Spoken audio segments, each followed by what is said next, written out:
Verb plus object দিয়েও অনেকগুলো করা হয়েছে।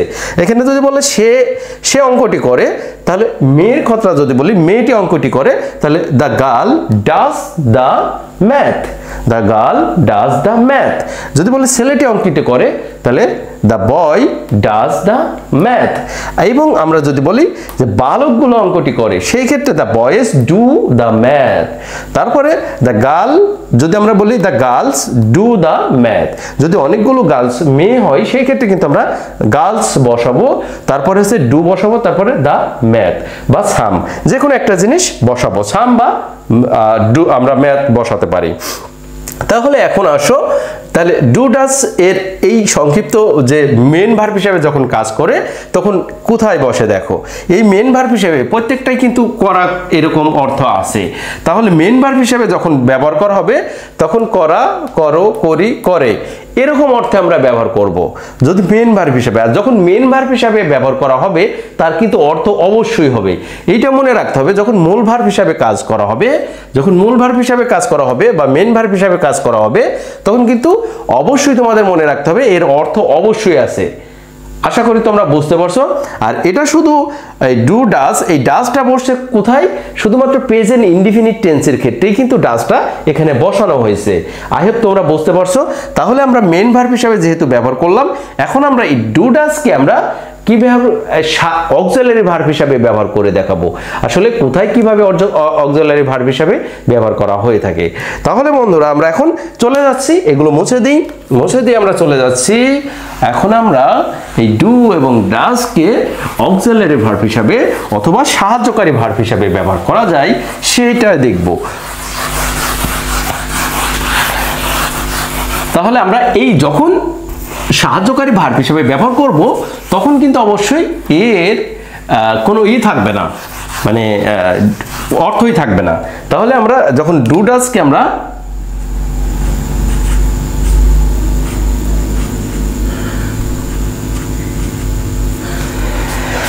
তাহলে বন্ধুরা এটা সম্পূর্ণটাই মুছে দিলাম। তাহলে দেখো, যখন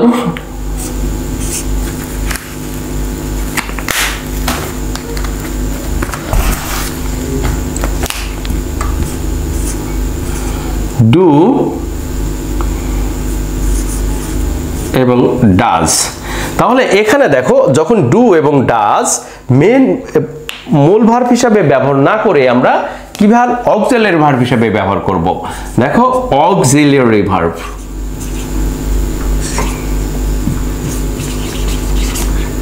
অক্সিলারি বানান কি সেটা তো বলে গেলাম।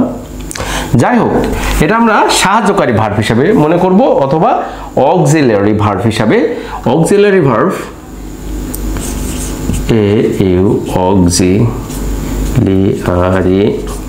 অক্সিলারি ভার্ব, অথবা আমরা এটাকে বলতে পারি, এটাকে সাহায্যকারী ভার্বও বলতে পারি, সাহায্যকারী ভার্ব। তাহলে বন্ধুরা এটাকে আমরা অক্সিলারি ভার্ব অথবা সাহায্যকারী ভার্ব হিসাবে বলতে পারি। তাহলে এখানে অক্সিলারি মানে কি? এই অক্সিলারি ভার্ব হিসাবে যখন ব্যবহার করা হবে তখন কিন্তু আমরা এটাকে অক্সিলারি ভার্ব হিসাবে যখন ব্যবহার করা হবে তখন কিন্তু অবশ্যই এর অর্থ কোনো থাকবে না, এর কোনো অর্থই নাই, এখানে এর কোনো অর্থই নাই। তাহলে এখানে এর কোনো অর্থ নেই। তাহলে এখানে দেখো এর কোনো অর্থই নেই, কারণ যখন অক্সিলারি ভার্ব অথবা সাহায্যকারী ভার্ব হিসাবে ব্যবহার করা হবে তখন ডু অথবা ডাজের কোনো অর্থই থাকবে না। তাহলে আমরা কয়েকটা এক্সাম্পল দিয়ে দেখতে পারি যে কখন কিভাবে ডু ডাজ সাহায্যকারী ভার্ব হিসাবে ব্যবহার করা হয়। তাহলে এটা শুধু প্রেজেন্ট ইনডেফিনিট টেন্সের ক্ষেত্রে, প্রেজেন্ট ইনডেফিনিট টেন্সের ক্ষেত্রে আমরা কি ব্যবহার করি? এটাকে সাহায্যকারী ভার্ব হিসাবে ব্যবহার করি। আর সাহায্যকারী ভার্ব হিসাবে যখন ব্যবহার করি তখন কিন্তু অবশ্যই ডু ডাজকে নিয়ে আসি। তাহলে ডু ডাজকে নিয়ে আসতে হলে আমরা কি করতে হবে? নেগেটিভ করতে হবে, তারপর ইন্টারগেটিভ করতে হবে, ইন্টারগেটিভ নেগেটিভ তিনটা একসাথে করতে হবে। তাহলে আমরা প্রথমে আমরা কি করব? নেগেটিভ করব, নেগেটিভ সেন্টেন্স। নেগেটিভ করার জন্য নেগেটিভ নেগেটিভ করার জন্য আমাদের যে গঠনটা জানতে হবে সেটা হচ্ছে প্রথমে আমাদের সাবজেক্ট বসবে, তারপরে আমাদের প্লাস ডু অথবা ডাজ, ডু অথবা ডাজ, এরপরে একটা নট বসবে। তাহলে এই ডু এবং ডাজের কিন্তু কোনো ধরনের অর্থ থাকবে না। এবং দেখো এরপরে মূল ভার্ব থাকবে, মূল ভার্ব, মূল ভার্ব প্লাস অবজেক্ট যদি থাকে থাকবে, না থাকলে নাই। তাহলে এখন আমরা একটা এক্সাম্পল দিয়ে দেখতে পারি। এখানে আমরা কিন্তু নেগেটিভটা করছি, তাহলে আমরা প্রেজেন্ট ইনডিফিনিট টেন্সে ডু ডাজকে ইন্টারগেটিভ নেগেটিভ এবং ইন্টারগেটিভ নেগেটিভ হিসাবে ব্যবহার করা হয়। তাহলে নেগেটিভ সেন্টেন্সটা আমরা যখন করতেছি, দেখো এর এখন যদি বলি যে আমি করি না, তাহলে কি হবে? আমি করি না। এখানে বলছে আমি করি না, তাহলে এই সেন্টেন্সের ট্রান্সলেশনটা কি হবে? দেখো প্রথমে আই মানে আমি, আর এর জন্য আমরা কি নিয়ে আসবো? ডু অথবা ডাজকে। তাহলে আয়ের ক্ষেত্রে অবশ্যই আমরা ডু নিয়ে আসবো, এবং আয়ের ক্ষেত্রে ডু আমরা জানি শুধুমাত্র আয়ের ক্ষেত্রে ডু, এবং ডাজটা কোথায় হয়? হি, শি, ইট নেমের ক্ষেত্রে ডাজ হয়। তাহলে আমরা ডাজটা যদি তোমাদের দেখাই যে কোথায় কোথায় ডাজ হয়, এখানে যদি আমরা he does, she does, and it does, name does, যে কোনো নেম ডাজ হবে। তাহলে আমরা এখানে আই মানে আমি, এরপরে আমরা কি বসালাম? ডু অথবা ডাজ। এই ডু আর ডাজ এটা হচ্ছে সাহায্যকারী ভার্ব। এটা কি ভার্ব? এটা হচ্ছে সাহায্যকারী ভার্ব, সাহায্যকারী ভার্ব, এটা হচ্ছে সাহায্যকারী ভার্ব। তাহলে সাহায্যকারী ভার্ব ডু নিয়ে আসলাম, এবং আমরা একটা নট নিয়ে আসবো। তাহলে NOT, নট। এরপরে মূল ভার্ব, তাহলে মূল ভার্বকে করি, তাহলে আমরা আই ডু নট ডু। এর অর্থ হচ্ছে আই ডু নট ডু, এর অর্থ হচ্ছে আই ডু নট ডু, এর অর্থ হচ্ছে আমি করি না, আমি করি না। আই ডু নট ডু, আমি করি না। তারপরে যদি বলো যে আমরা করি না, তাহলে কি হবে? We do not do. যদি বলো তুমি করো না, তাহলে ইউ ডু নট ডু। বলে যে আরেকটা আছে ইউ মানে তোমরা করো না, সেই ক্ষেত্রে কি হবে? Do not do. তারপরে দেখো আমরা যদি বলি যে তাহারা করে না, তাহলে কি হবে? They do not do. তার মানে এই সাবজেক্টগুলোর ক্ষেত্রে আমি করি নার ক্ষেত্রে এটা হয়েছে। তাহলে আমরা যদি এখানে বলি যে সে করে না, সেই ক্ষেত্রে দেখো সে করে না, তাহলে সে করে না, এই ক্ষেত্রে আমরা যদি বলি হি, হি, তারপরে আমরা কি বসাবো? সাহায্যকারী ভার্ব ডাজ। এই যে হির ক্ষেত্রে আমরা ডাজ বসাইছি, এখানে কিন্তু সাহায্যকারী ভার্ব ডাজ বসবে। তাহলে হি ডাজ ডু। তাহলে হি ডাজ ডু একসাথে বসলো কি না? সে করে না। তার মানে অনেকেই বলে ডু এবং ডাজ একসাথে বসতে পারে না, কিন্তু অবশ্যই সরি, এখানে একটা আমরা নট বসাবো, তারপরে কি বসাবো? এখানে ডু বসাবো। তাহলে সে করে না। এখন আসো একটা জিনিস তোমাদের বোঝাই, যদি সে করে না আমরা যদি আগে প্রথমে দেখি যে সে করে, সে ইংরেজিটা আগে যদি করি, তাহলে দেখো সে করে ইংরেজিটা কি হবে? তাহলে এখানে দেখো হি ডাজ, সে করে, তাহলে হি ডাজ বসলো, সে করে। আর এটাকেই আমি পরিণত করলাম যে সে করে, এটাকে যদি নেগেটিভে আমরা করি যে সে করে না, সে করে আর সে করে না, সেই ক্ষেত্রে কি হচ্ছে? দেখো হি ডাজ, তার মানে এটা হচ্ছে সাবজেক্ট, তারপরে এরপরে আমরা সাহায্যকারী ভার্ব কিনে আসবো ডাজ, এরপরে নট একটা বসাইছি, আর এরপরে যেটা বসবে সেটা হচ্ছে কি? মূল ভার্ব। মূল ভার্বকে ডু, এই যে করে, তাহলে ডু বসালাম। তাহলে এটা ঠিক আছে। এখন আসি যে এই যে ডাজটা কি হলো? এই মেন ভার্বের ডাজটা যেহেতু এখানে আমরা নেগেটিভ করে ফেলেছি, ডাজ সাহায্যকারী ভার্ব আছে, তাহলে আমাদের ডাজটার দরকার নেই, সেটাকে আমরা কি করলাম? এখানে ডু করে দিলাম।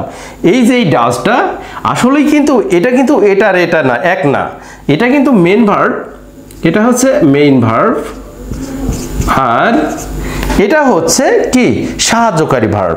তার মানে এটার সাথে এটার কোনো মিল নাই, কিন্তু যখনই আমি সাহায্যকারী ভার্ব নিয়ে এসেছি তখনই কিন্তু বলছে তোমার সাথে তো ইয়েস আছেই, তাহলে ডুর সাথে আমি আর ইয়েস দিব না, কারণ একই সেন্টেন্সে ডাস বসবে না, দুইটি ইয়েস হবে না, কারণ এখান থেকে আমরা অলরেডি চলে এসেছে, এখানে ডাস আছে, পরেরটা কিন্তু আমরা ডাস বসাবো না।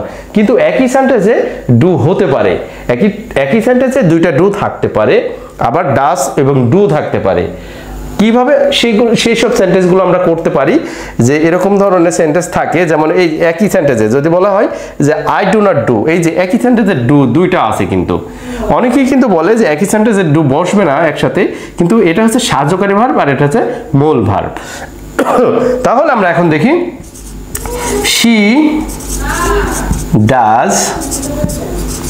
she does not do, তারপরে যদি বলি it does not do, তারপরে যদি বলি যে কোনো একটা নেম তাইমুর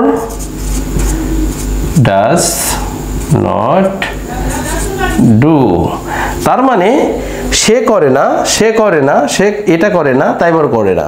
আবার যদি বলো যে এই জায়গায় যদি বলো যে বালকটি, সেই ক্ষেত্রে কিন্তু এখানে আমরা বসাতে পারি the boy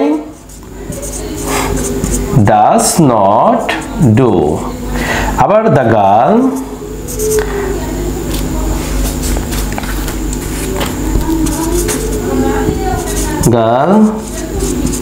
does not do, তার মানে এটা হচ্ছে নেগেটিভ সেন্টেন্স চলে গেল। এখন যদি বলো যে অনেকগুলো ছেলের ক্ষেত্রে এইখানে তখন পোরাল হয়ে যাবে, তখন আমরা বসাবো এখানে কি দেখো the boys do not do, the girls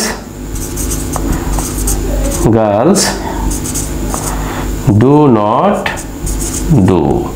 তার মানে এইগুলো তোমাদের ইজি ওয়েতে শিখে ফেলতে হবে, একদম মুখস্থ করলে হবে না, বুঝতে হবে যে আসলে কিভাবে এই ডু এবং ডাজের খেলাটা হয়, কখন ডু হচ্ছে, এখানে যেমন ডাজ হলো, আবার এখানে ডাজ হওয়ার পরে এখানে ডু হলো, আবার দেখো আয়ের পরে একটা ডু বসালাম, নটের পরে আর একটা ডু বসালাম, পাশাপাশি দেখো একটার পর একটা ডু বসছে, কারণ এভাবে হয় কিনা। কিন্তু এটার অর্থ হচ্ছে আমি করি না, আই ডু নট ডু, আমি করি না।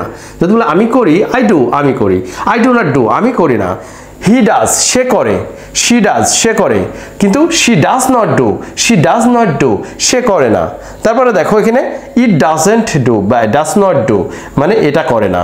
তারপরে দেখো the boys do not do, the girls do not do, কিন্তু the boy does not do, আবার the girls does not do। তার মানে এই নেগেটিভ সেন্টেন্সগুলো এইভাবেই হয়। তাহলে আশা করছি তোমরা নেগেটিভ সেন্টেন্স একদম ক্লিয়ার হয়ে গেছো, নেগেটিভ সেন্টেন্স নিয়ে আর কোনো ধরনের সমস্যা হবে না তোমাদের। কিন্তু আমরা এখন করব এই নেগেটিভ থেকে কিভাবে আমরা এখন নেগেটিভ সেন্টেন্সে তোমাদের আশা করা যায় আর কোনো ধরনের সমস্যা হবে না ডু এবং ডাজকে নিয়ে। কখন আমরা ডাজ নিয়ে আসবো, নেগেটিভ এই যে রুলসটা আমরা লিখে দিয়েছি এখানে, নেগেটিভের যে রুলসটা আছে সাবজেক্ট, তারপরে ডু অথবা ডাজকে আনবো। তার মানে সাবজেক্টের পরে যদি প্রেজেন্ট ইনডেফিনিট টেন্সের নেগেটিভ করতে হয়, তাহলে সাবজেক্টের পরে আমরা ডু এবং ডাজকে আনবো, প্লাস তারপরে কি করব দেখো, তারপরে নট বসাবো, তারপরে প্লাস মূল ভার্ব বসাবো, তারপরে অবজেক্ট বসাবো। এখানে যেহেতু আমরা অবজেক্ট দিইনি, যদি বলো আমি করি না, এখন কি করে না, আমি কাজটি করি না, সেই ক্ষেত্রে দেখো কয়েকটা এক্সাম্পল দেখাই যে আমি কাজটি করি না, আমি কাজটি করি না, এই ক্ষেত্রে দেখো কি হবে, তাহলে I do not do the work, এখানে কিন্তু অবজেক্ট বসে গেল। আর যদি বলি সে কাজটি করে না, সেই ক্ষেত্রে দেখো কি হবে, সে কাজটি করে না, এই ক্ষেত্রে দেখো কি হচ্ছে যে she অথবা হি, এখানে কি হবে does not do the work। তার মানে কি, এখানে বলছে আমি কাজটি করি না, আর এখানে বলছে সে কাজটি করে না, আমি কাজটি করিনি আর বলছে সে কাজটি করে না। আই হোপ তোমরা বুঝতে পারছো নেগেটিভ সেন্টেন্স কিভাবে হবে। যখনই হি শি ইট নেম আসবে তখন ডাজ নট আসবে, আর যখন সাবজেক্টগুলো যখন আই ওই ইউ তারপরে দে এরকম পোরাল কোনো সাবজেক্ট থাকবে তখনই কিন্তু ডুটা বসবে।